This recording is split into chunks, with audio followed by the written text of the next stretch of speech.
Good morning, the crew. How are you on this lovely morning? It's not, it's another grey day. It's a little bit brighter than what it was yesterday. What we got coming up on today's video? Well, I've got count them, 5 Vanlife tips or hacks. You're going to want to watch this one because this will save you time and effort. This will cut down on your washing up, for example. Now, who's not interested in that? Tip number 1.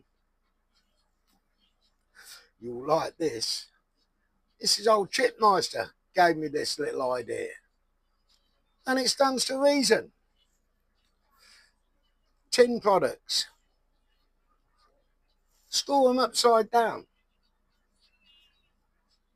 Why are you all asking? Well, I'll tell you. When you open it and tip them out, you'll always get your last beans out. It makes sense, doesn't it? So store your tins upside down to get the best out of them. To get it all out of them, shall I say.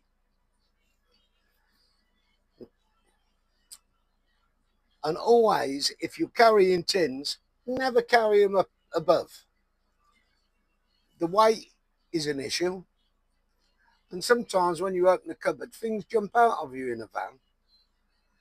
So, apart from storing them upside down, keep them low to the ground. Keep them on the floor. I've got a place under my fridge is just high enough, just a little bit higher than my tins. So I can slide them all under there. They're down low on the floor. They don't roll about. I have to get my hands and knees to get them out, obviously. But it's not every day I'll use tins. But keeping them low will help it. Promise you. Try the upside down trick. Tip number 2. Tip number 2. Your rubbish is always going to be a problem in a van. Always. And most rubbish bins that you come across have always got a little slit. So when you put your rubbish in big bags, you can't get them in.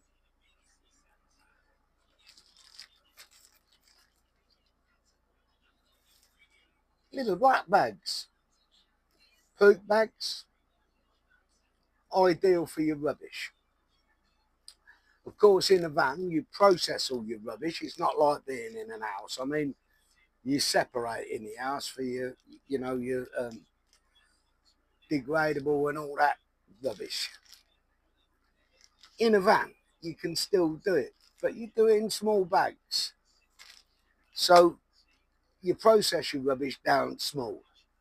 So if I've got a carton of milk and I've finished the milk, you crush it up down as small as you can get it before you put it in a bag. If you've got tins, take them outside, stamp on them as much as you can get in them, keeping them flat.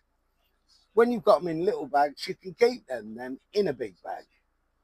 Then when you find a bin and you can only get 2 or 3 in, you can go out with your big bag or put it in your shopping bag and just load them into the bin. Now, for people living in a van, you know this makes sense and it saves room and stops rubbish, piling up in your van. So keeping the bag small. Most rubbish containers have a very small fucking opening for you to get your rubbish in. So that's tip number 2, and it does help you. Now, when you've got your little bags and they're tied up, you can put them in a big bag. I use a pedal bin. So I use a pedal bin liners. So I can keep them tied up and I can put them in the back or in the bathroom until I come across such place to empty them.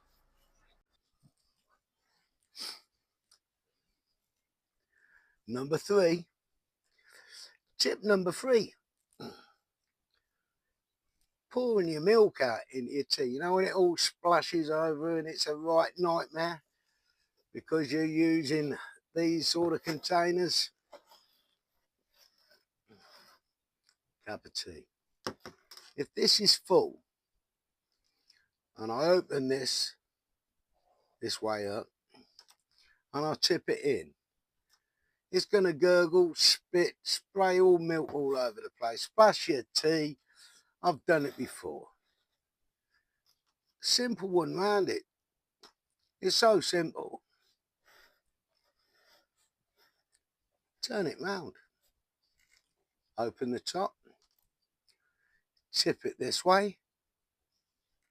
No splashing, no jumping out of the cup, no mess to clear up. That's a simple one, but effective, and it works. That was number 3. What more can I say? You're getting nothing but quality here, mate. I'm telling you now. Tip number 4. It's going quite well, this, isn't it? Tip number 4. If you don't want to waste time on washing up, you know what saucepans are like. I mean, you tip beans or tomatoes or soup or whatever in your saucepan. Have your dinner, go back to it. It's welded on. It's going to take a lot of water to get that off. Heating a pan up, or sometimes you've got to put water in it, put it on the boil to try and clean it up. No more. Let's not have any more of that. I first learnt this tip and it sort of worked, but then it went wrong on me. When you're using a saucepan for things like beans or tomatoes or soup or whatever you're using, if you line it with tin foil, then add your beans and put it on the heat and you can dish it up. Now the problem I found with using tin foil on this was that the tin foil will rip. Trust me, it will rip. Now I found a better way by using greaseproof paper. It's a bit harder to get to the shape of your pan, but you can sort of hold it there and add your beans and fill it and it'll fill out. No problem. Once it's warmed, you can then just pick the bag out and empty it onto your plate. Or put it back in and use it for reheating. Whichever way, when that bit of greaseproof comes out, there's no washing up on that pan. So that's saved your saucepans. Now, it don't work with everything like potatoes. If you're boiling potatoes, pointless. But if you're using beans or soups or anything like that, stews, it'll work. Now, your grill pan, for you people who are grilling, who like your toast or your bacon under the grill, if you line your grill pan with tin foil, it catches the grease. You can just pick it up, chuck it away, wipe your tray out and you're off again. So there's 2, right just there. We're using a bit of greaseproof paper or a bit of tin foil, and it cuts your washing up down, and that's what makes a difference. We ain't got gallons of water to be wasting washing up. So these little tips should help you out. I hope you enjoyed that one. Tip number 5. This is where your help is going to be needed. But my tip number 5 is don't eat yellow snow. Now, you know we've got a lovely crew here who read the comments. What I want you lot to do for me is if you can put it in the comments, any tips for living in a motorhome like this that could help us or help anybody who's thinking about doing it, who's doing it and whatever. Your suggestions I need. Tips for living in a motorhome or a campervan or whatever you're living in. Give us some tips below in the comments and let's see if I can use any of them to help everybody else. And I'm sure you lot in the comments will be having a look. So it's a win-win situation.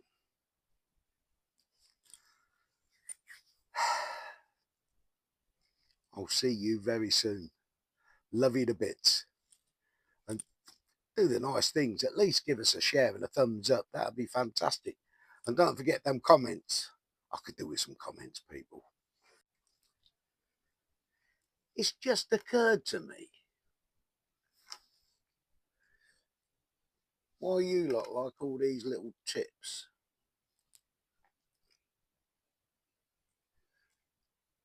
It's because you're a lazy load of bastards, aren't you? Really? You can't even be bothered to wash up a saucepan.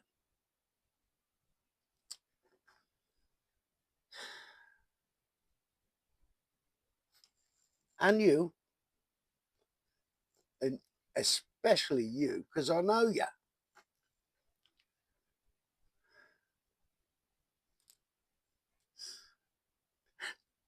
Give us some more tips, please. I'm a lazy bastard. Love you a bit. But I've got some updates for you. We've got updates. It came. It came. I've got a mic. I've got a microphone. And I was going to tell you what it was for all you YouTubers who are looking for a mic. I've been struggling with this for ages with the volume. I have to go into settings and mess about with it and turn it up as I'm editing it. And it's been a nightmare. But I found this little mic. You get two little micy things and a wind thing on the end of each, and the thing that you plug into your C-type. There's no name on it, obviously. But I think it was about £6.95. I'll show you it just in case. I don't know if you're going to be able to see it. Let me come round it because I'm on this side of the camera, aren't I? I was on the other side. Yeah. I think they were £6.95. Ideal.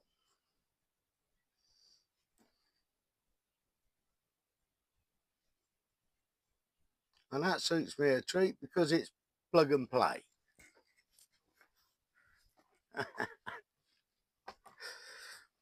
Anyway, so that's through. My driving licence is through. Thank God for that. Yes. And I've been able to get onto AdSense and update all that. So I'm now monetized again. Thank God for that. Not as I'm, not as I'm earning a lot, but you never know. You never know. So yeah, my license is back and my logbook. So yeah, we should be off on the trip soon. I've got a little bit of paperwork I've got to sort out for my pension. I'm just hanging about Northampton for that, and then I shall be off over to Milton Keynes, and have a look around Milton Keynes areas and see what sort of park ups they got over there. So we will be getting out and about because I love taking you with me, you know that, and we'll be able to get a bit of content. There's a beautiful lake, and yeah, they do the free swimming, you know, cold water swimming and all that. Sod that. I mean, I don't mind in the summer. I'll have a little dip in the summer, but in the winter, you're joking. That'd kill an old fart like me, that would jump in there. Fucking hell. Anyway, I hope you enjoyed this video. We've had a few bits come through, and I'm sorted, and we'll be off soon. Just a little bit of paperwork I'm waiting for before we can get off on our next little jollies. Richard is left this morning. He's found a new place, Huntingdon. So he'll be pinging me that across. I'll have a look at that. But yeah, I'm looking forward to hitting Milton Keynes and having a look around there. It's always nice to explore new areas, and I've been tied down in Northampton now for a while, but it is what it is. It is what it is. It don't matter to me. I live in a van. I can live anywhere. So, you know, it's not all Scotland and Welsh trips and Cornish trips and yeah. But they'll be coming. Trust me. Trust me. We'll be seeing some things this year. I mean, that's the only problem with this time of year. You tend to lose a bit of motivation. And you can't blame it. I mean, it's bleeding freezing cold out there. Grey and wet. But it is what it is. And this sort of thing in you lot are keeping me, you're keeping me sane. It gives me something to do. So yeah, please, in the comments, any little tips or tricks to help all van lifers out, anything that you've come across, stick it in there. It'll help somebody out. And it gives me a bit of content. Anyway, my lovelies, my crew, thanks for popping in. I hope you enjoyed this one. And leave a comment anyway. I love you all to bits. And I'll see you on the next one. Ta-da for now. Bit of sapper, look. It's sapper time. Bit of fish, chips, tartar sauce, bit of bread.